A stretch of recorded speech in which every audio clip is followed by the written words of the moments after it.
So if you're a construction company and you're trying to figure out like what's the best way that you can actually get leads for your company, in this video I want to explain some of the most important things that you actually need to watch out for, and I'm also going to give you some practical tips on how you can actually get leads. So without further ado, let's get started. One thing that I want to highlight in the beginning is that you're not the only business in your area. There's a lot of companies out there, especially if you're in a bigger city. You need to properly stand out from among the competitors so that when people look at your company and they compare you to all these other businesses, they would like to work with you.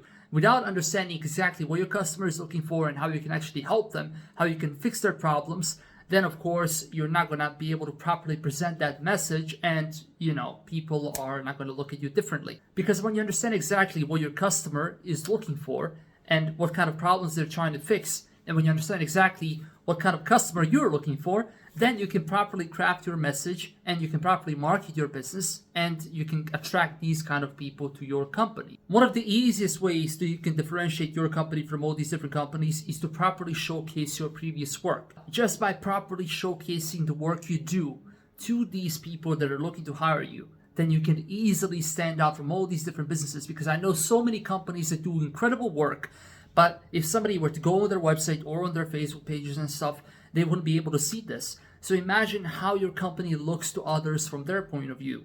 You need to properly showcase your work, and just by properly showcasing your work, you'll basically address a lot of these pain points that customers have, and you'll be able to get more customers. Now the question is, how can you properly explain all these things to a customer? Like where can you actually present all this information? And a lot of people would use their Facebook pages, their Instagram pages, and some people would use their website.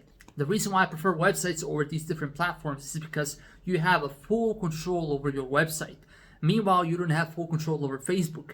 And some people just dislike Facebook. Some people love Facebook, but some people don't use these platforms at all. So by having a website, you can basically present all this information exactly the way you want it, but at the same time, you have full control over this platform.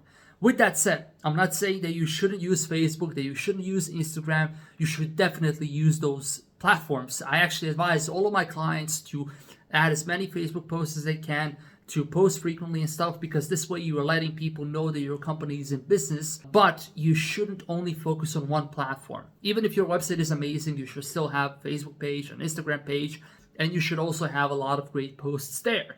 Because some people like one thing, but other people like a different thing. So by basically having both of those things taken care of, you can also get as many leads as possible. The second thing that's really important is targeting. Because without proper targeting, you are going to waste a lot of money marketing. For example, if you're advertising and you don't have proper targeting in place, then you're going to waste a lot of money, because you are going to show your ad to a lot of people that are not interested in buying your services.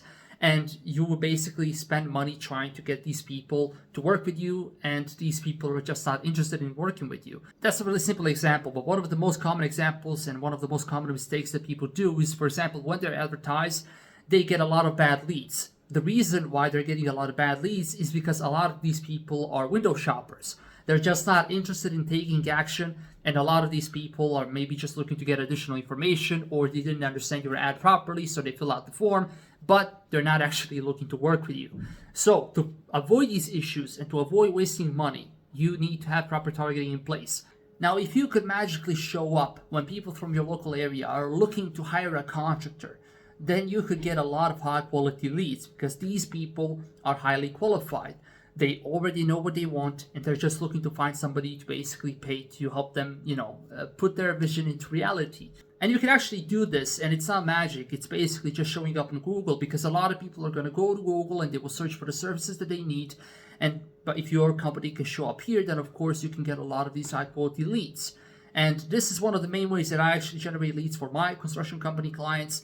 And of course, if you need any help, you can go to the website in the description and fill out the contact form, and I'll get back to you as soon as I can. But the reason why I really prefer this method is because you can easily get a lot of high quality leads. And the only thing you need to have is a website and a Google My Business listing. And a lot of companies already have a Google My Business listing and a website, but having these two is not enough, because nowadays everybody has these two. What you need to do is you need to make sure that your website is properly optimized for SEO. And this is a little bit more complicated, but you have a lot of videos on this YouTube channel where I basically show how I apply these methods on some of my construction company clients and how I help them get a lot of construction leads. But in general, this is basically what SEO is about. And one of the other reasons why I really prefer this method is because even if you stopped doing SEO, you would still keep getting leads. Because SEO works like that. You basically are trying to rank really high on Google so that Google shows your company first when people search for your services.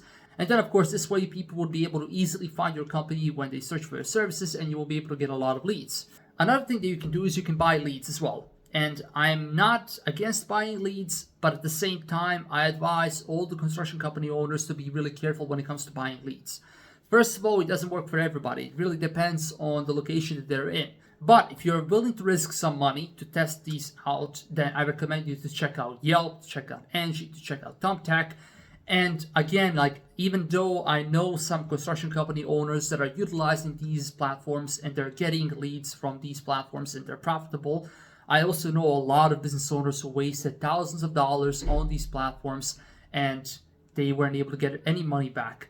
So be really careful. But at the same time, I'm not going to speak against these platforms because I know some business owners that are generating leads using these websites. Another thing that you need to know when it comes to buying leads is that even if this works for you, like for example, if you're using Yelp and it's working for your company, you're getting leads and you're getting customers and it's profitable, don't fully depend on Yelp because Yelp can change any day. And if Yelp changes and you don't have any other backup marketing method in place, then of course your company is going to suffer. I know a lot of business owners who have used, for example, Yelp successfully for years, but then it just stopped working. So you need to keep these things in mind when it comes to using these platforms in order to buy leads. I'm not against them, but you need to be super careful. Advertising is super flexible. So even if you don't advertise online, there's a lot of different ways you can creatively advertise in your local area to get a lot of customers. You can think about some creative ways to actually advertise your company in your local area in order to stand out and, of course, properly target the people that you want to work with. Another thing that you can do is social media marketing, and some people are utilizing these methods effectively as well. But another problematic thing with social media marketing is the fact that you can get a lot of unqualified leads. So even though you can get a lot of leads easily and for very little amount of money, you can get a lot of unqualified leads and of course just waste your time calling people that don't want to respond. But it can still be very effective. So I don't want to speak against it, but again, you need to be careful. You can also run ads on Google, but the problem with running ads on Google is that it can be really expensive, especially if you're in a really competitive area. I definitely wouldn't advise you as a business owner to run these ads on your own. If you're trying to run ads on your own, I actually recommend you to use local service ads. Local services ads is basically just buying leads from Google. And some of these leads might be unqualified, but at the same time, you can get a lot of good leads through these methods. And hopefully this video has been helpful. If you have any questions, feel free to leave a comment. Again, if you want to work with me and my team, you have a link in the description, of course. Fill out the contact form and I'll get back to you as soon as I can. That's basically it. Have a nice day.